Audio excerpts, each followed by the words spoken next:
présenter avant de parler à chaque fois. D'accord. Le témoin qui se trouve dans la vidéo, c'est le fils. La fille de la victime et c'est il faudrait que ça semble une question assez naturelle quand vous organisez une conférence de presse. Encore une fois, avec toutes nos condoléances, ce qui s'est passé. Et ça semble assez naturel qu'on demande aux témoins privilégiés que sont. Moi, ce que j'ai vu et entendu, c'est que il y a un moment, moi j'étais dans ma chambre. Il y a un moment, la porte a commencé à toquer de plus en plus fort, puis je suis sortie. Et tout ça, ça s'est passé très très vite. Mon père, il essayait de retenir la porte, et moi j'étais juste à sa droite. Et puis la porte, elle a commencé à s'ouvrir. Les coups étaient de plus en plus violents. Ça a commencé à sonner aussi. Et puis, on n'entendait rien de l'autre côté, on ne savait pas qui c'était. Moi, j'étais vraiment pris de panique à ce moment-là. Mon père, il essayait vraiment de retenir la porte. Et puis, la porte, elle s'est ouverte d'un coup et le coup, il est parti. Tout ça, ça s'est passé en quelques secondes. Du coup, le coup, il est parti. Et mon père, il était déjà au sol. La plaie, elle était là. Et en aucun cas, il a touché ce policier. Il n'a même pas eu le temps de le toucher, qu'il était déjà au sol. Enfin, ça, c'est ce que moi, je redis. Et oui, c'est ce que j'ai dit et je redis. Ensuite, je passerai la parole à mon confrère pour quelques éléments.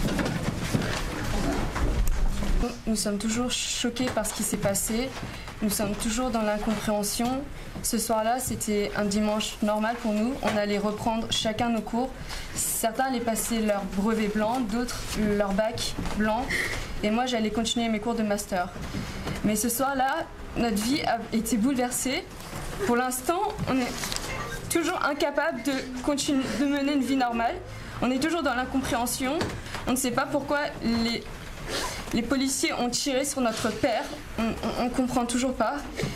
Notre père, pour nous, c'était vraiment quelqu'un qui était attentionné, qui était aimant. Tous les matins, il se levait à 6-7 heures du matin pour nous préparer le déjeuner parce que certains travaillaient, enfin moi je travaillais du coup, certains jours il me préparait le déjeuner pour le midi. Il faisait même le ménage, notre lit tous les jours parce on était vraiment, quelquefois un petit peu flemmard, donc il était vraiment attentionné pour nous. C'est ce que je tenais à dire. Le Chaoyao se promenait avant, était sorti de l'appartement. Est-ce qu'il est resté dans l'appartement toute la soirée? Est-ce qu'on sait ça? Alors, je comprends qu'on essaie de apporter des explications sur l'intervention, mais à ce stade, c'est nous qui nous posons des questions sur les raisons pour lesquelles les services de police, alors même qu'ils commençaient une intervention, ont défoncé la porte et ont ouvert le feu immédiatement. Donc on est bien dans ce cadre-là où c'est à nous d'obtenir des réponses. C'est Monsieur Chaoyao qui est décédé aujourd'hui, c'est ses enfants qui se retrouvent orphelins de père et qui effectivement sont dans l'attente de réponses.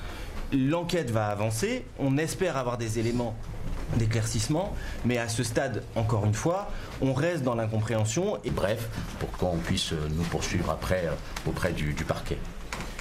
Il y a un fait qui est clair et net, c'est qu'aujourd'hui, leur père n'est plus là.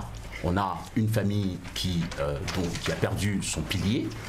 Comme elle l'expliquait tout à l'heure, sa fille, c'est un père aimant qui, contrairement à l'image qu'on dépeint de lui, du moins dans les médias, c'était pas quelqu'un qui était atteint de troubles psychiatriques, il n'était pas alcoolique, il n'y avait pas d'antécédents de violence familiale.